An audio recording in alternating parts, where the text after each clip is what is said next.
मुझे तो आश्चर्य हुआ सभापति महोदय कि इनके अरुणाचल प्रदेश और सिक्किम, हमारा भी है पर मेरे साथी हैं, अरुणाचल प्रदेश के हमारे वहां के भी सांसद मेरे साथी, पर अरुणाचल प्रदेश और सिक्किम दो उत्तर पूर्वी राज्यों में आजादी के 67 वर्ष बाद भी एक भी एयरपोर्ट नहीं। 9 सालों में अरुणाचल में एक नहीं लेकिन 3 एयरपोर्ट तेजू, पासीघाट और होलोंगी बनी है, और सिक्किम में पाक्योंग। जिस अरुणाचल प्रदेश में केवल 9 हवाई अड्डे थे, आज उस अरुणाचल प्रदेश में सभापति महोदय 17 हवाई अड्डे हैं। 17 हवाई अड्डे जो 7 सिस्टर्स कहलाती थी, उस समय में ये 7 निग्लेक्टेड सिस्टर्स थी। लेकिन प्रधानमंत्री जी के आने के बाद आज उत्तर पूर्व में प्रधानमंत्री जी के पूर्वोदय के मंत्र के साथ विकास का एक नया उदय पूर्वोदय में हो रहा है। मुझे दुख भी हुआ सभापति महोदय और मुझे आश्चर्य भी हुआ। हमारी कोशिश रहती है कि इस संसद में कभी भी व्यक्तिगत आक्षेप, हम एक दूसरे के साथ सहमत ना हो, हम एक दूसरे की नीतियों पर, हमारी नीयत पर कटाक्ष जरूर करें, पर व्यक्तिगत आरोप कभी नहीं होना चाहिए। और जो आरोप इस हाउस में किया गया कल सभापति महोदय, मुझे आश्चर्य भी हुआ और दुख भी हुआ जब राहुल गांधी जी ने सदन में कहा कि प्रधानमंत्री के लिए मणिपुर हिंदुस्तान का भाग नहीं। मैं बताना चाहता हूं आपको सभापति महोदय कि जिस प्रधानमंत्री ने उत्तर पूर्वी राज्य को विश्व के साथ जोड़ा है, जिस प्रधानमंत्री का उत्तर पूर्वी क्षेत्र के साथ दिल का रिश्ता है, जिस प्रधानमंत्री ने भारत के दुश्मनों को उत्तर पूर्वी राज्य से खदेड़ कर बाहर कर दिया हो, जिस प्रधानमंत्री के रोम रोम में भारत माता बसती हो, जिस प्रधानमंत्री ने भारत कश्मीर को भारत के अभिन्न अंग बनाने के लिए अनुच्छेद 370 रद्द किया हो, श्यामा प्रसाद मुखर्जी के सपने को एक विधान, एक प्रधान और एक निशान को साबित किया हो। मैं बताना चाहता हूं विपक्ष को सभापति महोदय कि भारत को अलग अलग टुकड़ों में देखने की विचारधारा आपकी है, हमारी नहीं। हमारे सभापति महोदय, बैठो बैठो बैठो, आराम से बैठो। आपने ही चेंज कराया, मुझे कान खोल के सुन लो, सत्य सुन लो, आपने ही चेंज कराया। जिस अब मेरा मुंह मत खुलवाना सभापति महोदय, जिस अविश्वास प्रस्ताव को ये लेके आए, इसका सत्य देश की जनता के समक्ष होनी चाहिए। जिस तरह से एक एक वर्ग का विश्वास तोड़ा गया है और जिस तरीके से प्रधानमंत्री जी ने एक एक वर्ग का अविश्वास को विश्वास में परिवर्तित किया है, वो सत्य आज इस सदन के द्वारा देश की जनता के समक्ष जानी चाहिए। किसान सभापति महोदय इस देश की रीढ़ की हड्डी, 60% आबादी हमारी कृषि प्रधान राष्ट्र है, लेकिन अगर किसान का पीठ तोड़ने वाला कोई कालखंड रहा तो 2014 के पहले रहा।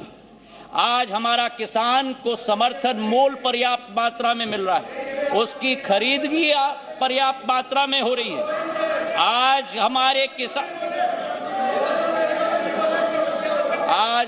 किसान कितने उत्तेजित हो रहे हैं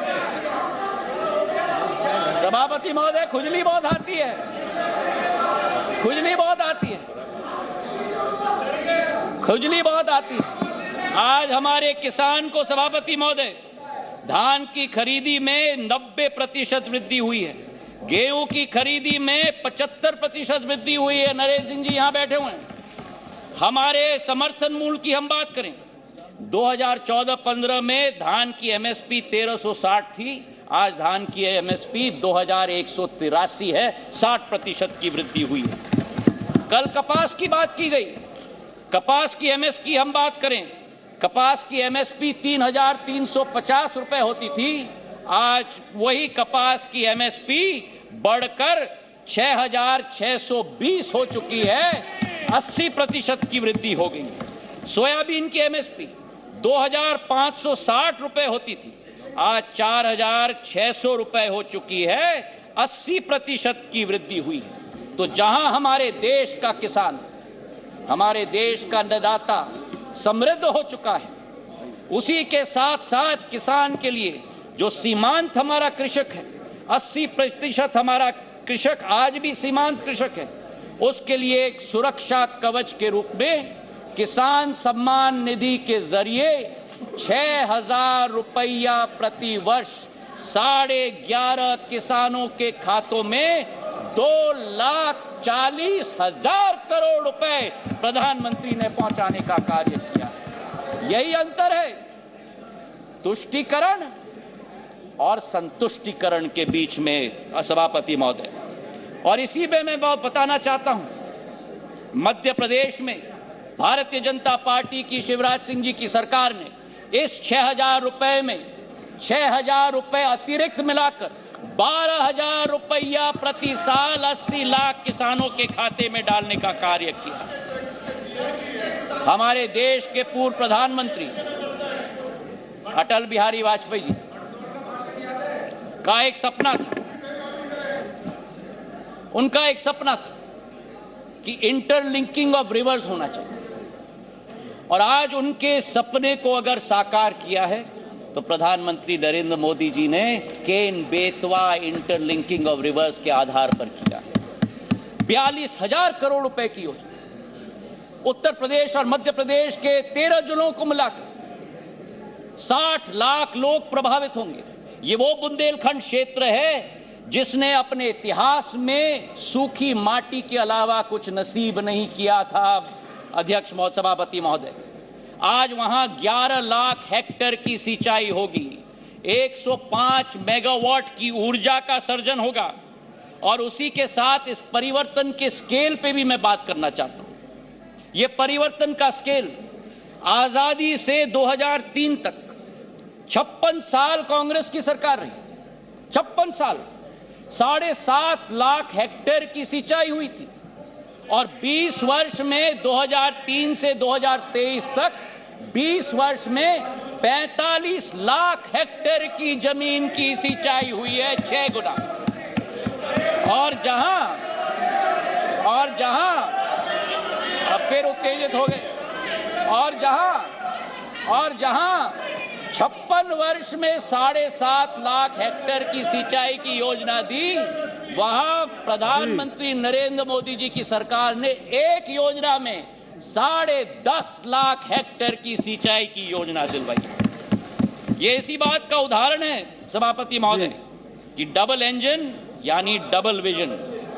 तुष्टीकरण से किसान का भला नहीं होता, बल्कि संतुष्टीकरण से ही किसान का भला होता है। गरीबों की अगर हम बात करें हमारे सभापति महोदय, योजनाबद्ध तरीके से गरीबों को बैंक के अकाउंट से अलग रखा गया।